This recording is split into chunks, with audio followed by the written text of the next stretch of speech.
when I say I love football, when I say football is the best sport in the world, these are the type of games that reinforce my thought process every single time. The Seattle Seahawks just beat the Los Angeles Rams 38-37 in overtime in a spectacular game, because for the majority of this game, I'm thinking this is over. Seattle, Sam Darnold was throwing picks, Matthew Stafford is just driving down the field, and then a punt return completely changes the energy in this game.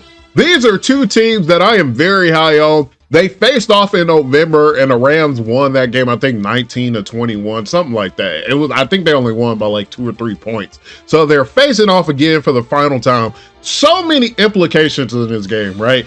Basically, Seattle wins this game. They are first in the NFC. They control their own destiny. If they win out, they have the first seed. They have home field advantage in the playoffs. They get that bye. They get that first week off. The playoffs would go through Seattle. For the 49ers, this is actually good for them, because this gives them a chance to really take the first seed also. That's enough yapping. Let's take a look at some of the highlights from this game, maybe discuss some of the controversial calls. Let's talk about how crazy Puka Nacua went. Let's talk about the punt return that essentially changed everything. If you enjoy NFL content, please be sure to hit the subscribe button, as I upload almost every day. And I'm sure if you enjoy the sport, you will enjoy this channel. Now let's get into these highlights.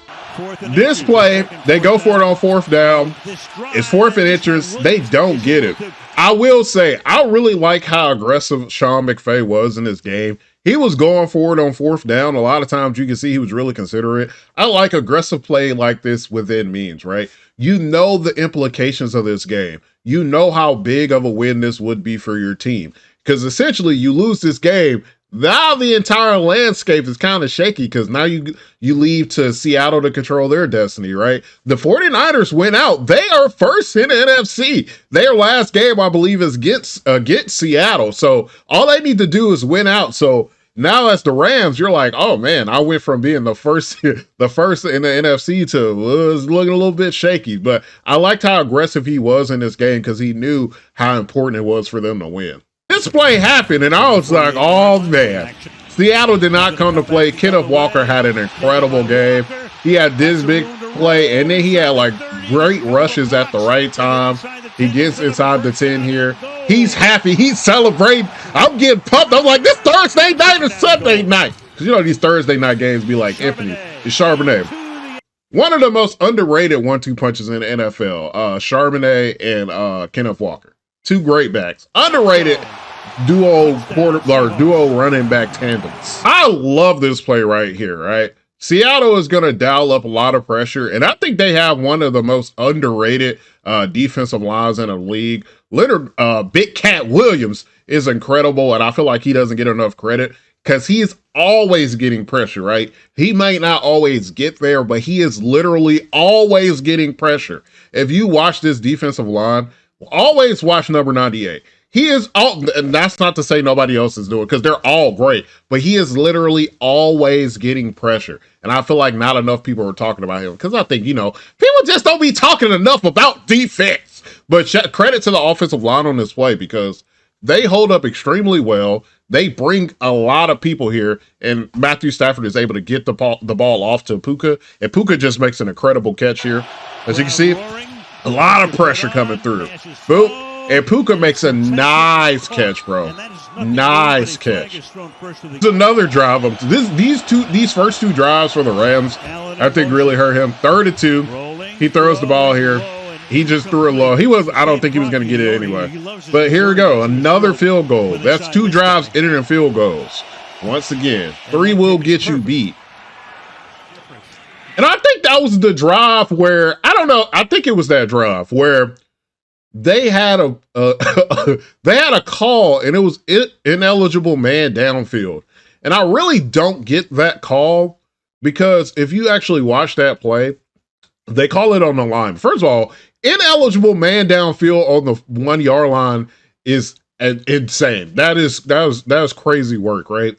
I think it was their drive. It's either that drive or the next drive. One of them drives, they get an eligible man downfield. And it's crazy because the lineman is just blocking, and he kind of gets the other defensive lineman kind of pushes him forward a bit. You got to watch the play to really understand what I'm saying.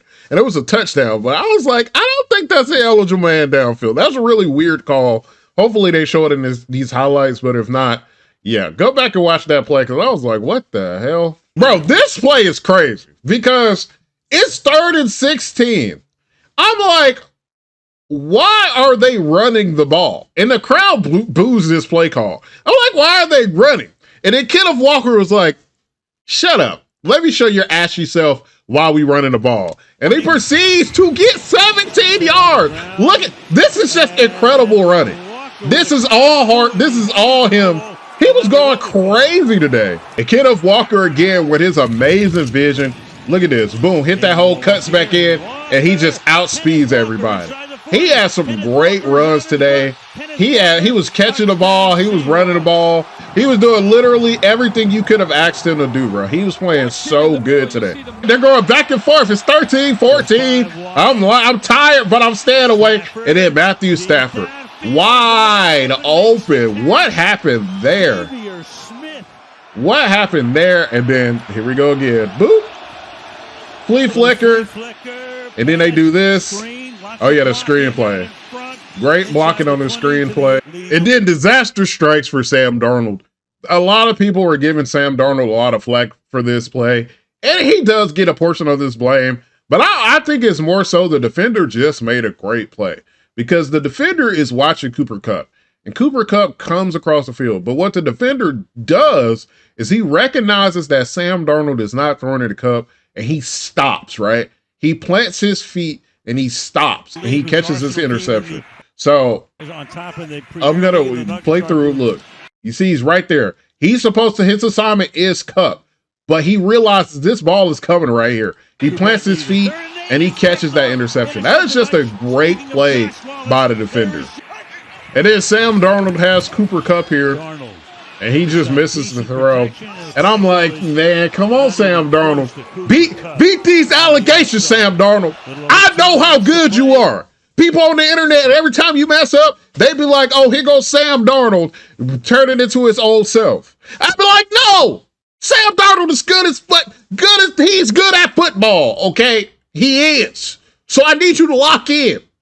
And he started to lock in. Then Stafford throws this ball on his next drive, and guess who it is?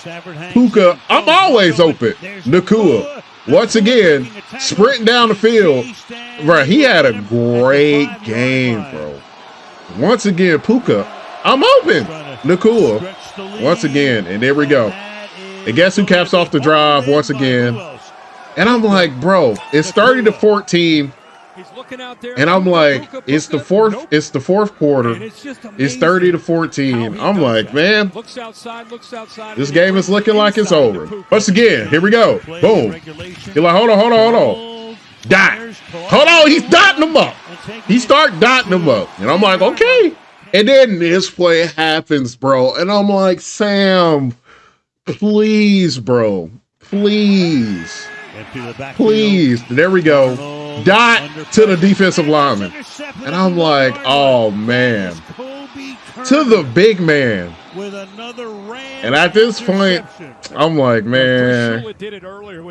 And this is the play that changes the trajectory of this whole game. Because you could tell the energy on the Seattle side is getting low after that other interception. The Rams are like, oh, yeah, we feeling good now. And guess who? Guess who? Rashid? Come on, bro. Here we go. This is the play. Look at him. Look at him. Rashid Shaheed. Touchdown. I don't understand why the Rams don't use Rashid Shaheed downfield more often. He is so fast, bro. He could be another over-the-top threat, but I don't think they really use him like that. He had a relatively quiet, receiving night. He did have that play that I think it was on the end around where he ran the ball, but in terms of I don't even know if he had any yards in terms of receiving yards. This is where the Rams start feeling like they took their foot off the gas offensively. I saw a lot of people were blaming the defense for this kind of collapse by them, But you got to think the defense gave you 2 interceptions in the second half.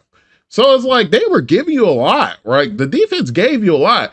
It's just those last 4 or 5 drives by the Rams offense resulted in nothing. And they were quick drives, right? They were quick 3 and outs. They were not getting first down on those drives. So it would be like 4 plays, 2 yards. They weren't getting in the first downs. They weren't getting anything. They were giving Seattle way too much time. So I think the offense just really stagnated in these last couple of drives. They couldn't get anything. It's the ball again. This is exactly the play I was talking about. And boop, he has a nice run here. He literally was giving them life, bro. He was giving them life.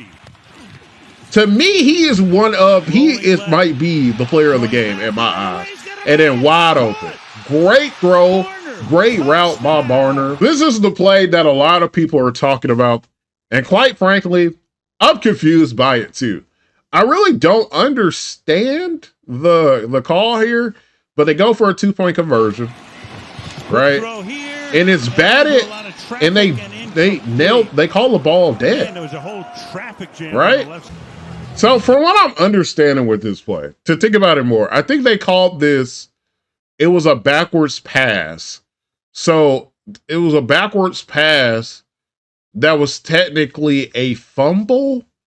And since it was a fumble, and Charbonnet, okay. So let's say if they do decided to call it that way and they're saying it's a backwards pass and it was fumble.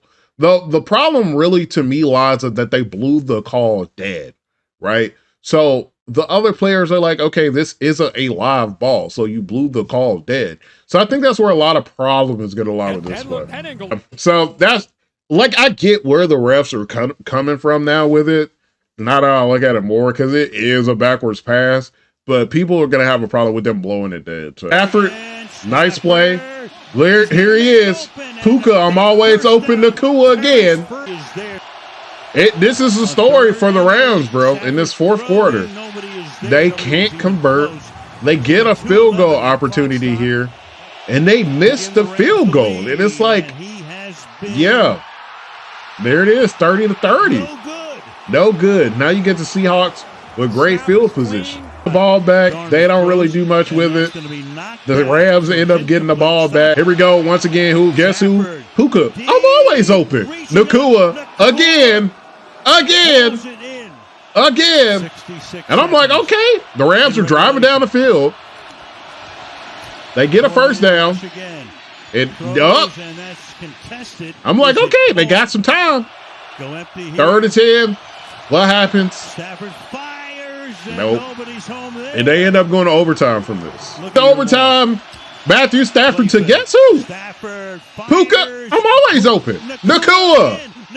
Again. The students are always open. Huh? And then they start off overtime. They throw that touchdown. I'm like, okay, what's going to be the answer, Seattle? Sam Darnold starts locking in. Look at this. Dot. And here we go. Front of 20. Poop. Play action. Sam Darnold, what you doing? Dot. Once again. Barner again. Barner was super reliable in this game. Play action again. What's he doing? Right there. Dot. JSN. It was only a matter of time. And now, this is where you get. You can go for the PAT, or you can go for the 2-point conversion. What do you do here? Do you go ahead and you try to end this game, or do you take the chance and give them the ball back? And they said we going for 2. And look at this. Look at this. Wide open. Boom. And what a game. What a game. What a game. What a game. What a game. That's how the game ended, man. This was a fantastic game. Credit to the Seattle defense. They really stagnated the Rams offense in the fourth quarter when they really needed to. They played their best football. Rashid really gave them a new breath of life with that punt return, with that huge run. Yes, he didn't do much on the receiving part of it, but I think it's underrated how much that punt return really drastically changed the energy of that team. So Rams losing this game really changed a lot in terms of the NFC, because the 49ers can now, in theory, if they went out, they are #1 seed in the NFC. The Rams, they gotta win. They gotta win out. I think they gotta hope Seattle. I think for the Rams to get first in the NFC right now, the Seahawks have to lose a game. They obviously have to win out. I think the 49ers have to lose a game. Maybe the 49ers, I don't know. I honestly don't know how it will work right now. I know if the Seahawks win out, they win the NFC, they're number 1 seed. If the 49ers win out, they're number 1, they're the NFC, or the number 1 seed in the NFC. So I don't know the path for the Rams right now. Obviously, I think they're in the playoffs, so they're good, but I think they still could, but they would need some help. But this was a great game. Let me know in the comment section what you thought about this game. This was electric, bro. I was up. This is probably one of the best games I've watched this season. Definitely the best Thursday night football game. But let me know y'all opinion. And as always, everybody, enjoy football.